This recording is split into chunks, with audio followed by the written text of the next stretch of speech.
Halo sahabat desa, kita jumpa lagi. Kali ini kita akan mencoba melakukan analisa. Ternyata dengan adanya Koperasi Desa Merah Putih itu dapat menambah pemasukan kepada pemerintah desa. Nah, bagaimana caranya? Nanti kita akan membahasnya. Namun sebelum lanjut videonya, alangkah baiknya kamu klik subscribe dulu sekaligus dengan like-nya. Dan jika dirasa video ini bermanfaat, silakan share lewat media sosial kamu. Juga tonton videonya sampai habis.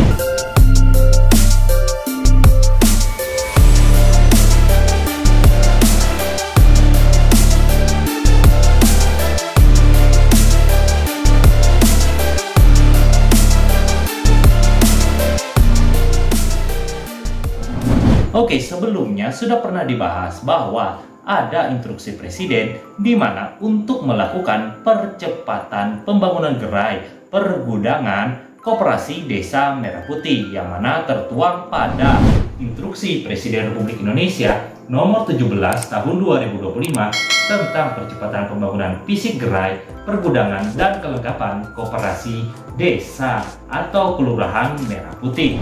Nah, dalam instruksi itu ada diamanatkan bahwa nanti Kementerian Dalam Negeri dan juga gubernur, bupati atau wali kota meminta pemerintah desa untuk memanfaatkan aset desanya dalam hal pembangunan gerai tersebut atau menyediakan lahan milik desa. Hal itu jika kita melihat yang diamanatkan salah satunya pada gubernur, bupati atau wali kota pada instruksi presiden tadi disampaikan bagaimana yang diuraikan di angka 13 pada huruf E itu, di mana menyediakan lahan tanah dari barang milik daerah provinsi, kabupaten, dan atau aset desa siap bangun minimal luasan lahan 1000 meter persegi atau bagi tidak memiliki lahan yang cukup dapat disesuaikan dengan kondisi ketersediaan lahan di setiap daerah. Berikutnya, jika kita melihat amanat dari instruksi tersebut kepada Kementerian Dalam Negeri ada dikatakan sebagaimana yang disampaikan di angka 5 huruf A itu, memastikan ketersediaan dan pemanfaatan lahan atau tanah dari barang milik daerah provinsi, kabupaten, kota, dan atau aset desa untuk mendukung pembangunan fisik gerai, pergudangan, dan kelengkapan Koperasi Desa Merah Putih secara tertib, transparan, dan akuntabel. Nah, jika kita melihat ada pemanfaatan aset desa pada pembangunan gerai Koperasi Desa Merah Putih. Nah, kita ketahui sendiri di sini pemanfaatan aset desa itu bisa pinjam pakai atau sewa pakai, yang mana pengertiannya berbeda-beda. Hal itu jika kita melihat apa yang diamanatkan pada Peraturan Menteri Dalam Negeri Republik Indonesia nomor 1 tahun 2016 tentang pengelolaan aset desa.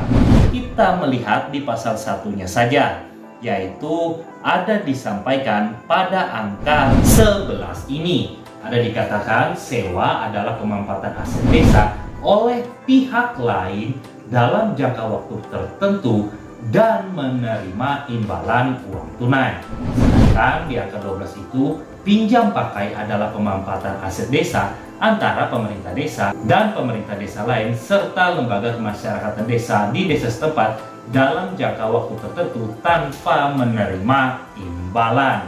Nah, pemerintah desa dalam hal melibatkan aset desa kepada Koperasi Desa Merah Putih dapat menggunakan sewa pakai, yang artinya Koperasi Desa Merah Putih akan menyewa aset desa baik itu lahan atau bangunan, dan nantinya sewa tersebut menjadi PAD desa. Mengingat apa yang diamanatkan pada Peraturan Menteri Dalam Negeri Republik Indonesia nomor 20 tahun 2018 tentang pengelolaan keuangan desa, di mana jika ada imbalan atas aset desa itu termasuk sebagai pendapatan asli desa.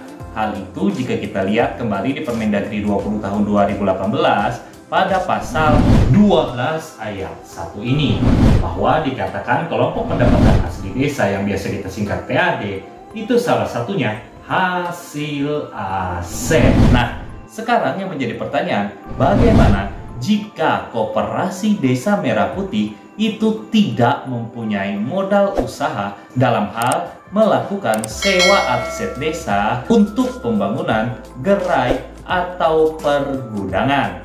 Nah, solusinya sendiri tentunya sebagaimana yang disampaikan dalam Peraturan Menteri Keuangan Nomor 49 Tahun 2025 tentang tata cara pinjaman dalam rangka pendanaan koperasi atau kelurahan merah putih, di mana ada diberikan ruang kepada pengurus koperasi desa merah putih untuk melakukan pinjaman yang bisa digunakan untuk operasionalnya paling banyak yaitu 500 juta rupiah. Hal itu jika kita melihat yang diamanatkan di PMK pada pasal 5 ini. Ada dikatakan bahwa di ayat 2 plafon pinjaman termasuk yang dipergunakan untuk belanja operasional paling banyak sebesar 500 juta rupiah. Jadi ketika Koperasi Desa Merah Putih tidak punya modal untuk menyewa aset desa, maka Koperasi Desa Merah Putih itu akan melakukan pinjaman kepada bank untuk dipergunakan operasionalnya. Memang ada resiko, yaitu di mana nantinya dana desa sebagai backup yang mana tidak bisa dibelanjakan oleh pemerintah desa dengan jumlah pinjaman yang sudah ditentukan untuk jaga-jaga ketika Koperasi Desa Merah Putih itu gagal bayar. Namun hanya itulah salah satu caranya ketika Koperasi Desa Merah Putih tidak mempunyai modal dalam hal pemanfaatan aset desa ketika desanya melakukan sewa pakai terhadap Koperasi Desa Merah Putih. Nah, ketika Koperasi Desa Merah Putih sudah melakukan sewa pakai terhadap pemerintah desa, maka pemerintah desa juga akan mendapatkan bagi hasil.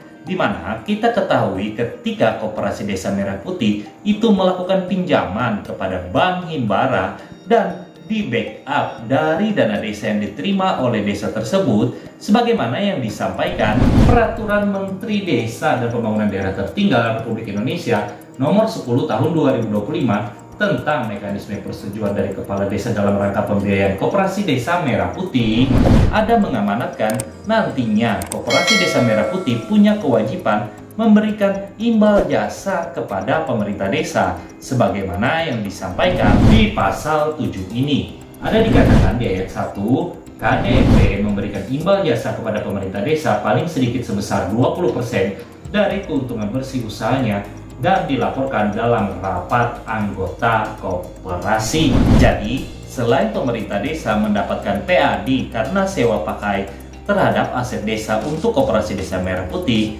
ketika Koperasi Desa Merah Putih itu juga nanti melakukan pinjaman ke bank dan di backup oleh pemerintah desa dari dana desa, maka nantinya pemerintah desa juga akan mendapatkan imbal jasa sebagaimana yang kita lihat tadi, yaitu 20% batas paling banyak dari Koperasi Desa Merah Putih kepada pemerintah desa, yang mana nanti akan dianggarkan sebagai pendapatan lain-lain. Jadi dari sini dapat kita simpulkan bahwa dengan pemanfaatan aset desa kepada Koperasi Desa Merah Putih, pemerintah desa dapat melakukan sewa pakai terhadap pengurus Koperasi Desa Merah Putih, yang mana nantinya jika Koperasi Desa Merah Putih tidak mempunyai modal untuk operasionalnya dalam hal melakukan sewa pakai terhadap pemerintah desa, Koperasi Desa Merah Putih juga bisa melakukan pinjaman kepada bank. Berikutnya, ketika Koperasi Desa Merah Putih melakukan pinjaman kepada bank, nanti akan di-backup dari dana desa. Berikutnya, ketika Koperasi Desa Merah Putih itu sudah melakukan pinjaman ke bank dan sudah di-backup dari dana desa, maka pemerintah desa akan mendapatkan imbal jasa, yaitu berbeda dari sewa PAD tadi, di mana imbal jasa ini paling besar yaitu 20% dari laba bersih dan nanti akan ditempatkan oleh pemerintah desa sebagai pendapatan lain-lain. Jadi itulah terkait pemanfaatan momen aset desa untuk Koperasi Desa Merah Putih yang mana dapat sebagai PAD desa. Terima kasih sudah menonton dan sampai jumpa lagi.